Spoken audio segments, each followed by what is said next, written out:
আমি ভাই অত বড় বক্তা না, অত বড় সেলিব্রিটিও না, অত বড় মানুষও না।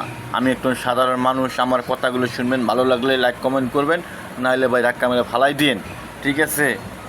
আমার কথা এটাই, যারা অনুদানের কথা বলে মানুষের লুট করে নেয়, যারা অনুদানের কথা বলে মানুষকে নিঃস্ব করে, মানুষকে লোভ দেখায়, তাদের কি বিচার হয় না?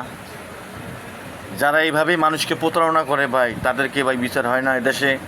ভাই আসেন, আমরা লোভ লালসা না করে সবাই একান্তভাবে মানুষের পাশে খাড়াই, মানুষের পাশে থাকি, তাই না? আমাদের মানুষ, আমরা তো মানুষ, তাইলে আমরা মানুষ হয়েও মানুষের পাশে থাকতেছি না ভাই, এটা কোন ধরনের কথা?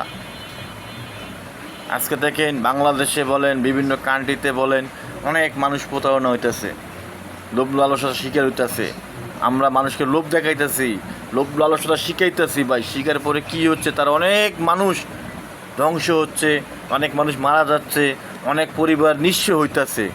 তাহলে আমরা যে প্রতারণাগুলো করি ভাই নিজে ভালো থাকার জন্য, ভাই আমি যদি ভালো থাকি, আমার পাশে যদি একজন না খায়া থাকে ভাই, তাহলে আপনার ওই ভালো কি লাগার কোনো দাম আছে? ওই ভালো থাকার লাভ নেই ভাই।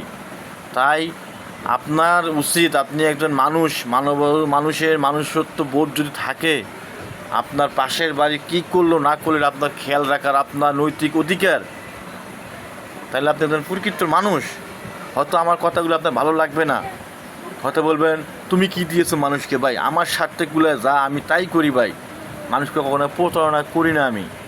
আমি তো একটা ডাইল ভাত খেয়ে এখনও বেঁচে আছি।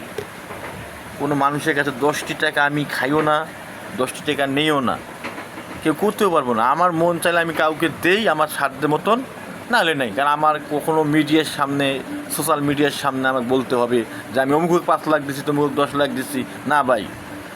আসেন, আমরা মানুষের মতো কাজ কাম করে মানুষের পাশে থাকার চেষ্টা করি, ঠিক আছে ভাই? কোনো মানুষের দোষ দিয়েন না। এই কপাল যদি আপনার সয় থাকে, একদিন আপনিও সফলতা হবেন। তাই মানুষের প্রতারণা না হইয়ে আপনারা নিজেই চেষ্টা করেন, নিজে ভালো থাকার চেষ্টা করবেন। অন্যের দোহাই দিয়েন না, অন্যের গান গাইয়েন না। আপনারা নিজে কর্ম করবেন, নিজেরাই চলবেন, নিজেরাই খাইবেন, অন্যের ধার ধারবেন না। যদি কারো দয়া হয়, কারো মায়া লাগে, আপনাকে 10টি টাকা দিবে, সে আড়ালে দিয়ে আসবে আপনাকে। কিন্তু মানুষের সামনে আপনাকে 10 টাকা দিয়ে সে 50,000 টাকা হাতিয়ে নেবে। আজকে আপনাকে 10টা টাকা দেবে, এক জায়গায় একটা পোস্ট করে দেবে, ভিডিও পোস্ট করে দিয়ে দেবে যে আমি মানবতার কাজ করি, আমাদের দাও মানুষ, অমুক অমুক তমুক, বিভিন্ন ধরনের টাকা দিব, তারা হাতিয়ে নেয় ভাই। এইভাবে এখান থেকে সাবধান। আর যারা মানবতার কাজ করেন ভাই, তারা আপনারাকে আমি ভালোভাবেই বলি, আপনারা ভালোভাবে মানুষকে একটু সহযোগিতা করবেন, কোনো লোভ লালসার শিকার না করাইয়া। আপনাদের ইচ্ছা হলে আপনারা দিন, না হলে না দিন, কিন্তু লোভ লালসা দেখাই না ভাই। আসসালামু আলাইকুম, ভালো থাকুন।